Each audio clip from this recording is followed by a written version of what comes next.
Tonight on NAIT NewsWatch. The Alberta budget for 2020 is released, impacting education and healthcare. This is the second budget in a row that has realized quite significant cuts to advanced education from this provincial government. Workers from the public sector gather at the legislature to express their frustration. I don't know how we're going to spread the little that we already have even thinner. Firefighters demonstrate what it takes to join the team. A test facility for the physical fitness test, which is one portion of the testing procedures.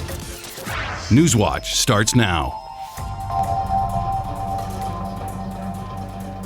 Hello, and welcome to NAIT NewsWatch. The 2020 budget is now in the books, and while there were not many surprises, the UCP is standing firm on its stance on getting Alberta out of debt as its top priority. Thursday's tabling was much anticipated, and the reaction from the opposition was mostly disappointment. Is forcing Albertans to pay more enough for this UCP government? Nope, because they're also cutting important services. The budget aims to make life better for Albertans through readying the workforce for the jobs of the future. But the NDP and organizations affected by cuts are criticizing the lack of concrete job creation measures and increased premiums and fees. However, the government sees one area of opportunity for job creation in road construction and infrastructure. We create conditions for job growth and prosperity through investments in infrastructure, so holding the line on infrastructure investments is an enabler of that long-term growth across all sectors of the economy here in our region. The complete budget can be found on the Alberta government website. It includes the fiscal plan for 2020 to 2023. The estimated budget for post-secondary institutions is estimated to decrease from $3.5 billion to $3.4 billion in 2020. That will go down to $3.3 billion by 2023, which is leaving some people disappointed.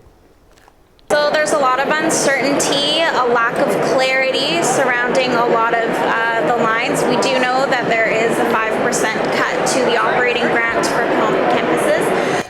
The Alberta government states that public sector compensation represents over 55% of the operating budget, and that Alberta's compensation is considerably higher than other large provinces.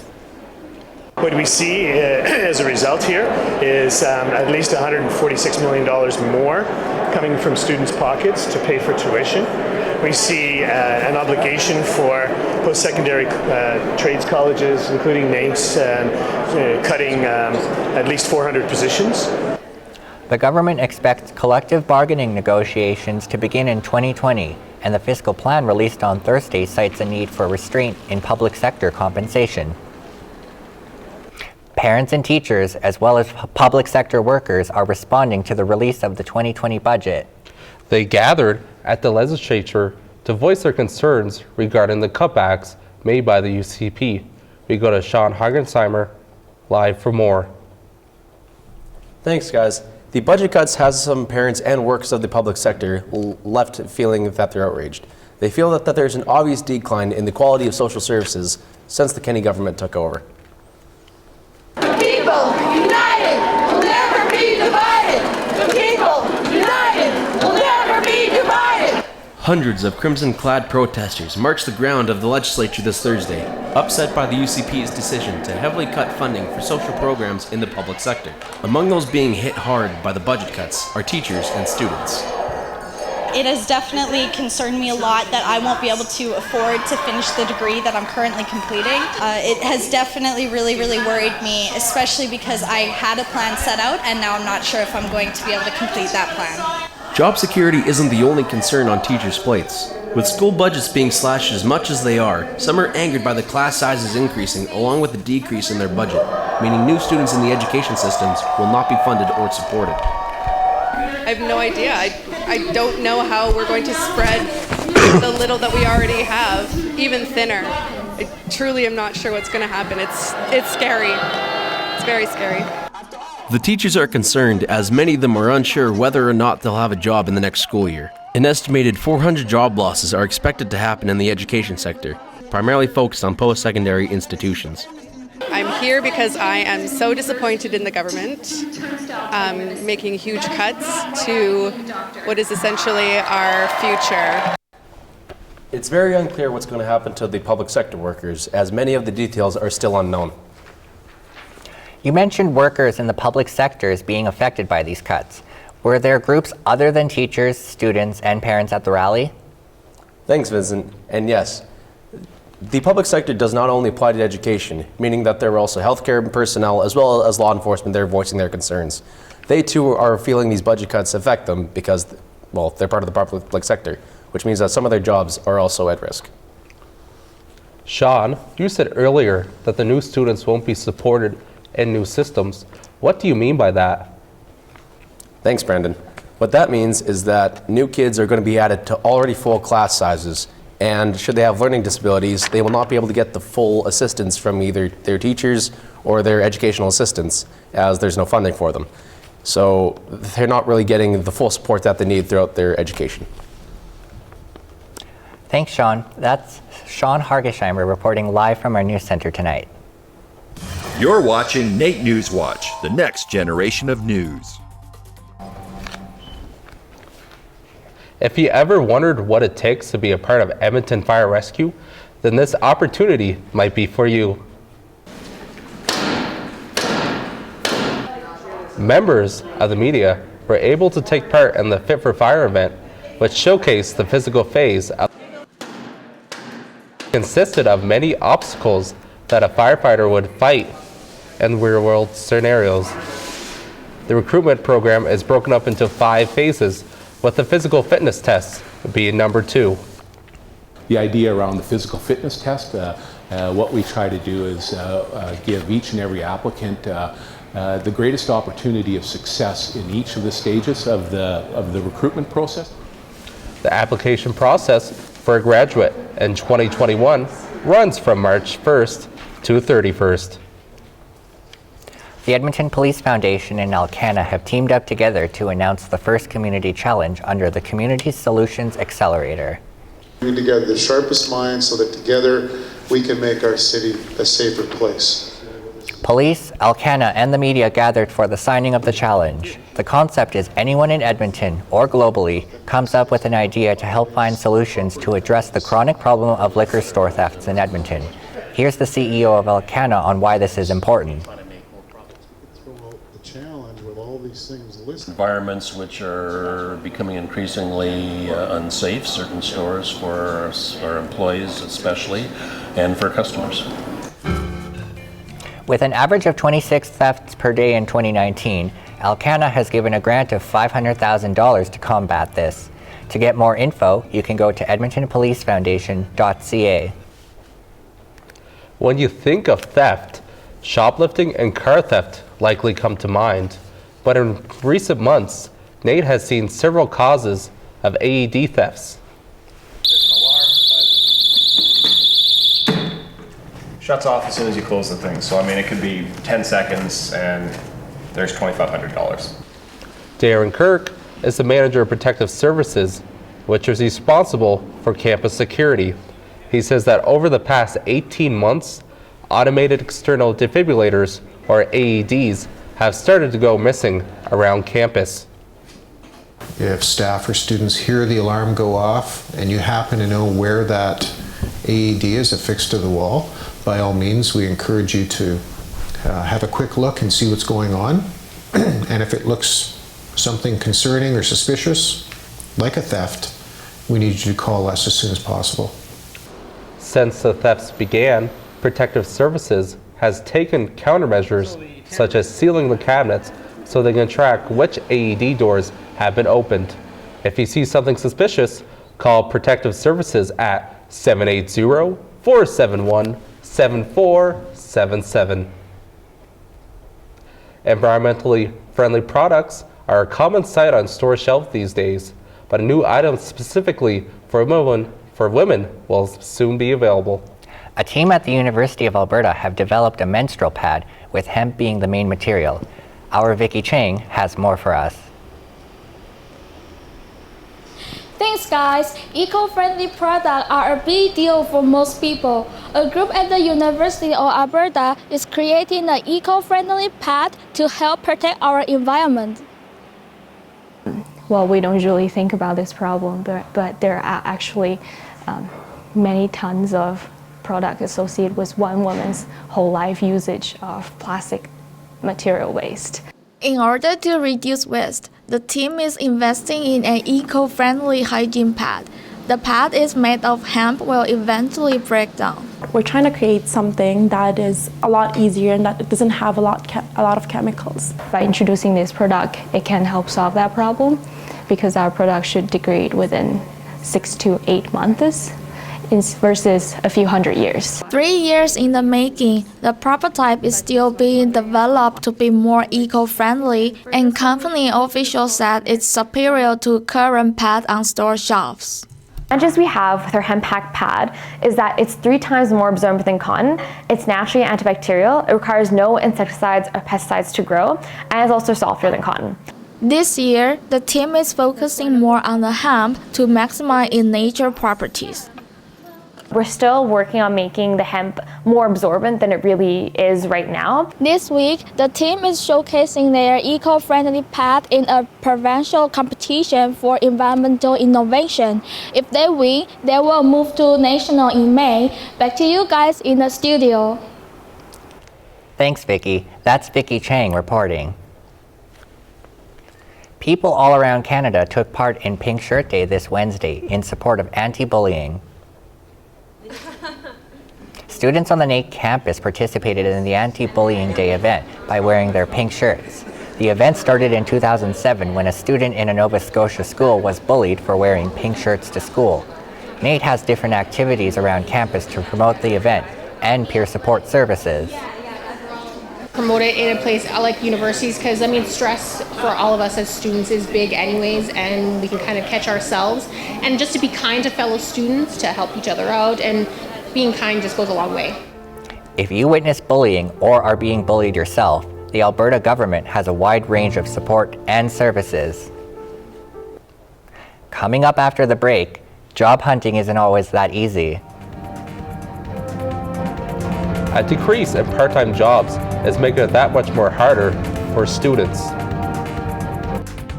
Consumers are now shopping online. It's changing their need for part-time workers. This week in sports, we got tons of hockey. We got the Edmonton Oil Kings, the NAIT women's hockey team, and a record breaker from the men's team. Also, in this week's End Zone Challenge, I come to Panther Gym and I learn the basics of boxing. I'm Becca Day. We may have been losing the jackets the last few days, but you don't want to put away the shovel just yet. I'll have more on that after the break. The NAIT Nugget is your NAIT student newspaper. Join us every Tuesday from 12 to 1 for a free lunch, workshops, and tips to improve your writing and to pick up an article. You'll get paid up to $15 for every article that you write. Join us in room E102 or come say hi at our new office in O105. The NAIT Nugget.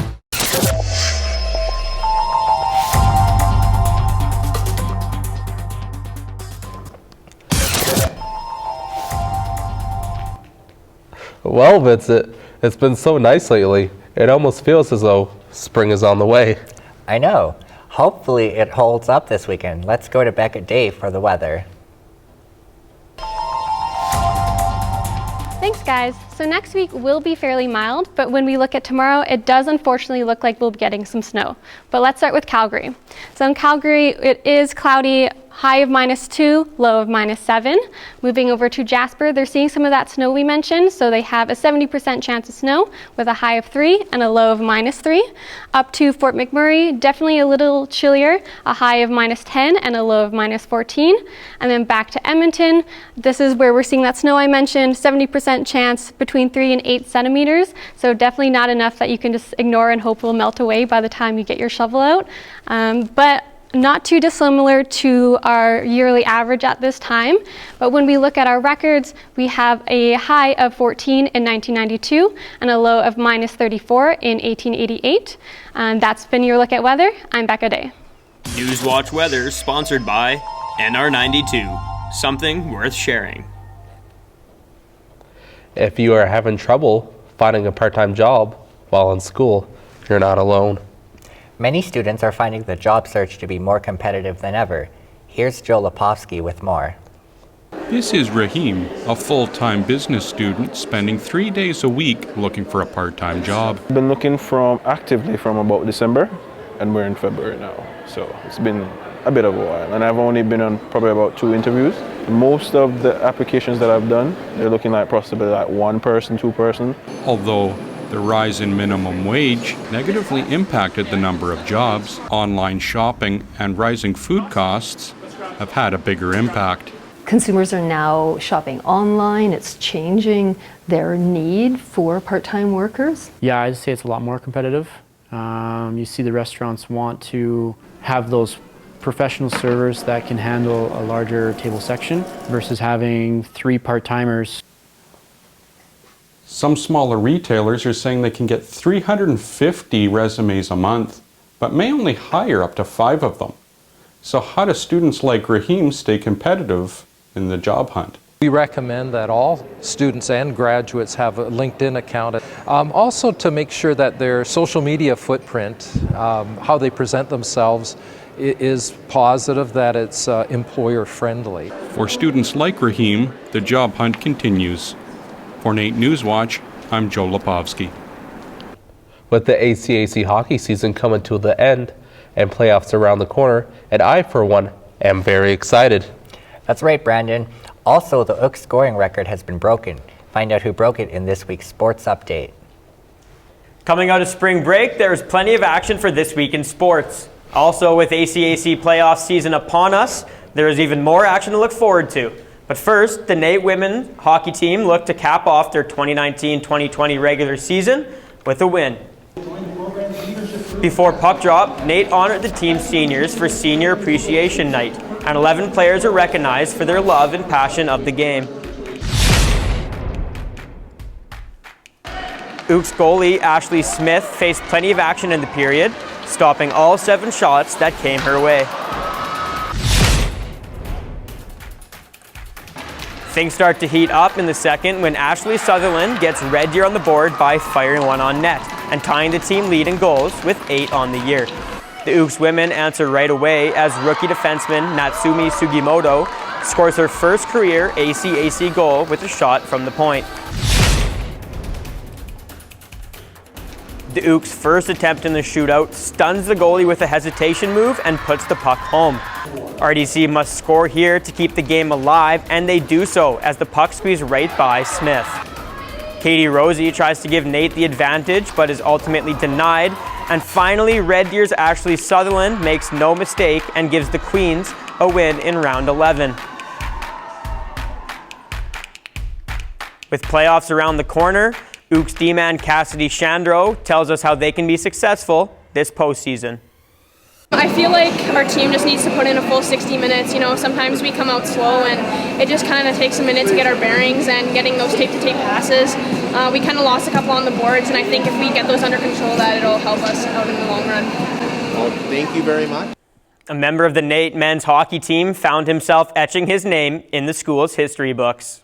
Number 18, Jake McKidiuk is a St. Albert native who is in his 4th season at NAIT, and in those years, his consistent play has resulted in him putting up quite a few points, 159 to be exact. And now he can call himself the UC's all-time leading scorer. And while obviously he's happy to be in the record books, he knows it wasn't an individual effort. Feels nice, obviously, but I've been fortunate to have some pretty good teams in the 4 years that I've been here, and had some pretty good line mates, so obviously couldn't have done it without them, but yeah, no doubt it feels good for sure. McKidiuk now turns his focus on winning this year's ACAC championship.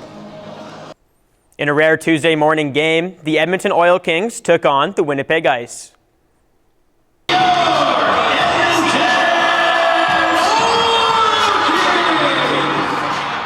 It was a packed crowd as schools all around Edmonton came to the annual CN Hockey Hooky game, and the kids had plenty to cheer for.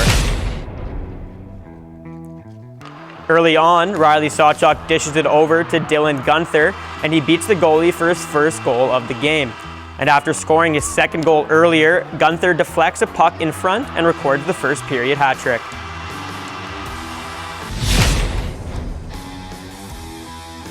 Things got a little chippy in the second period as the Winnipeg forward dumps Keegan Slaney into the bench. Slaney looked to answer the bell right away and dropped the gloves with Carter Prasovsky. After a few punches, the two get 5 minutes in the box to think about their actions. Away from the rough stuff and back to the scoring, as Vladimir Alistrov scores a beauty goal to make it 9-1. And if you're at home chanting, "We want 10," then you got it. With Carter Such sniping one over the goalie's shoulder for his 17th on the year, and to make this one a 10-1 Kings final.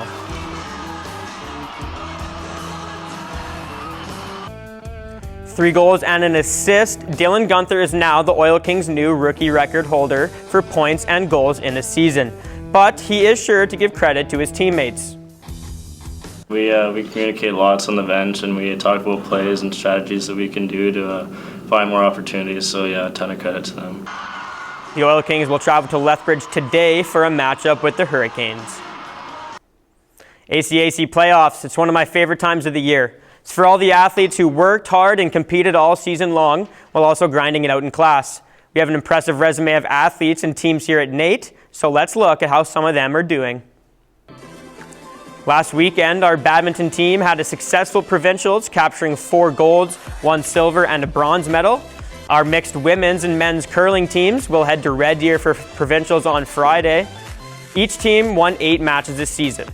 The first place men's volleyball squad will look to win provincials this weekend in Lethbridge. And finally, after a strong second half to the season, the women's volleyball team will head to Medicine Hat, hoping to leap into national contention and bring home gold.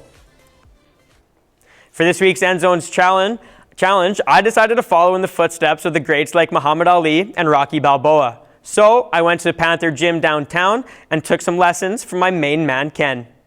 While some people were still in beds across Edmonton at this hour, I began my quest to become the world's next great boxer. 6 a.m. start times are definitely not easy, but who said this would be easy? Now I was ready to start scrapping right away, but Ken figured he would give me a few pointers and tape up my wrists. This protects all the little bones in your wrists, and there's a very large amount of pressure on your fingertip, or on your fingers rather, on all your knuckles, and on this joint here when you're hitting the heavy bags. There you go. There's your second one. Okay, perfect. So you're good to go. Awesome. The first thing Ken taught me was the basic jab. A simple move, but like he says, the most important. It sets up your power hand. It's very quick.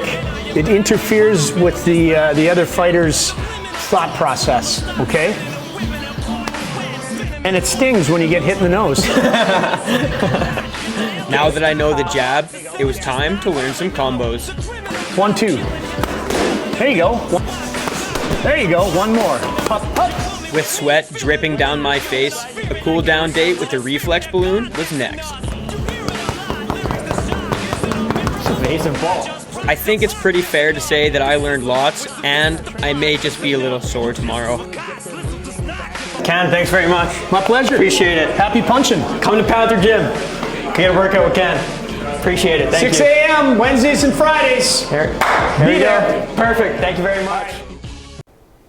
So Dalen, how was it waking up that early, especially since you had to be there at 6? Yeah, 6 a.m. start time was definitely a little difficult for me. I'm not quite used to that, but I think maybe I should start seeing Ken at Panther Gym a little bit more, get myself in that habit. So what's your biggest takeaway from your first time boxing? Biggest takeaway was I am super out of shape. My conditioning isn't where it needs to be, and also I should keep my hands up because I kept dropping them, and that is asking for a punch. Well, thanks, Dalen. That's Dalen with our sports coverage. Coming up after the break, Valentine's Day may be over, but it's never too late to show some love.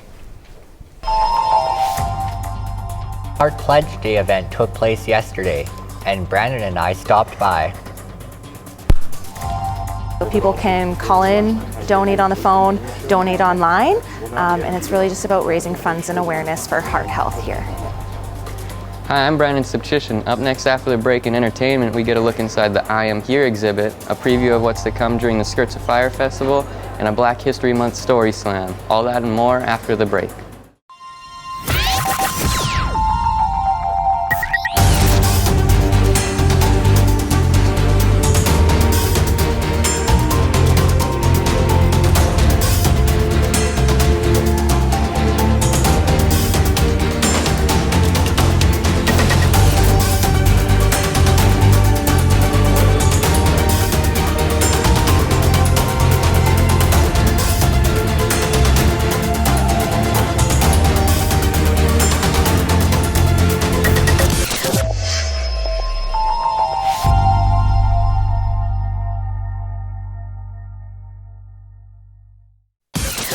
You're watching NAIT NewsWatch, the next generation of news. On Thursday, we went to the Mazankowski Alberta Heart Institute, where 630 CHED was hosting their annual Heart Pledge Day. The event has been going on since the Institute opened in 2004, on and off, with this year being its 14th year. What we're raising money for today is basically to improve diagnostic equipment. Chorus had all hands on deck as they had Global News and 630 CHED live on location. They interviewed guests, doctors, and had a phone bank set up for donations from 6 a.m. to 6 p.m. With each donation made, a heart is signed with the donor's name and placed on the wall. So we're fundraising for new diagnostic equipment. So one of the kind of main pieces of equipment that we're fundraising for is the echocardiogram machine. So about 90% of patients that come through the MAZ will start off their touch point here with diagnostics. They have to know what's wrong in order to be able to create a treatment plan. The event has raised over $2 million since it began, with last year being the largest amount at $366,000. This year's goal is $400,000. Well, Vincent, I think it's about time to see if there's anything interesting going on in Edmonton. Indeed it is, Brandon. Let's go on over to entertainment with our other Brandon.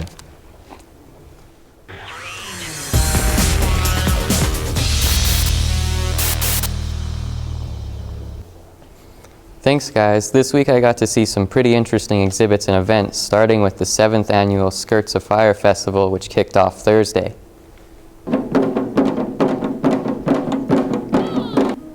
The Edmonton Skirts of Fire Festival started yesterday. The festival will have many different activities, including various theater shows, dance workshops, literary readings, and much, much more.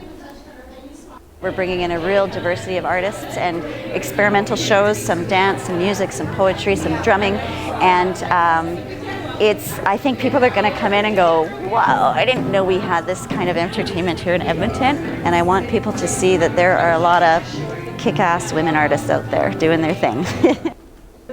The Skirts of Fire Festival will be running till International Women's Day on March 8th.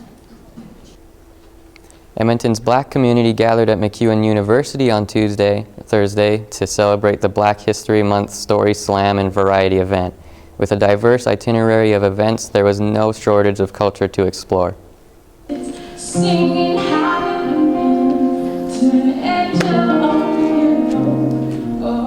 Singing, dancing, fashion, and drumming took turns entertaining the crowds. Organizers are proud of the diversity they are bringing to the public. So this is our second annual Black History Month Gala. We host it every year just to showcase the diversity and the beautifulness of Black Edmonton. Everything we do here is just about making those connections, getting people together, and just letting them know that there are people like them around the city. We can share our cultures. One other art form on display was poetry readings by award-winning slam poet Omar Ferreira, who shared 2 original poems, one of which was to honor his parents. The Royal Alberta Museum invites you to explore what it means to be from here.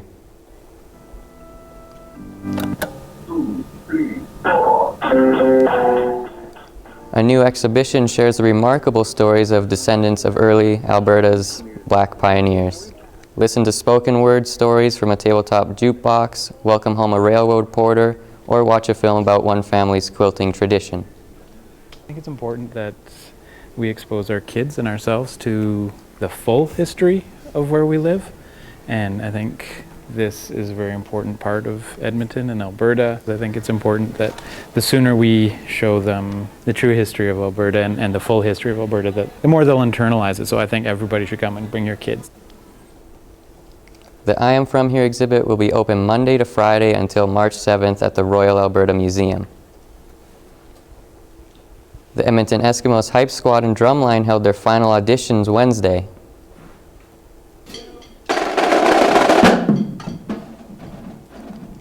The Hype hopefuls are showing their skills in hopes of making the teams.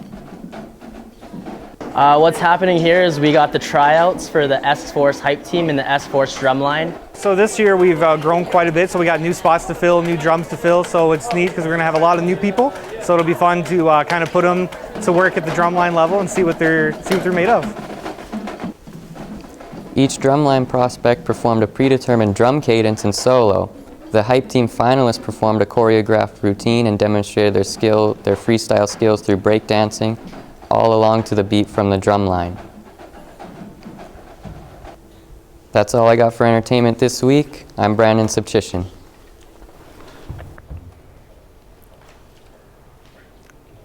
Thanks, Brandon. That's been NAIT NewsWatch for the week. Thanks for watching. We'll see you next week. Stay classy, Edmonton.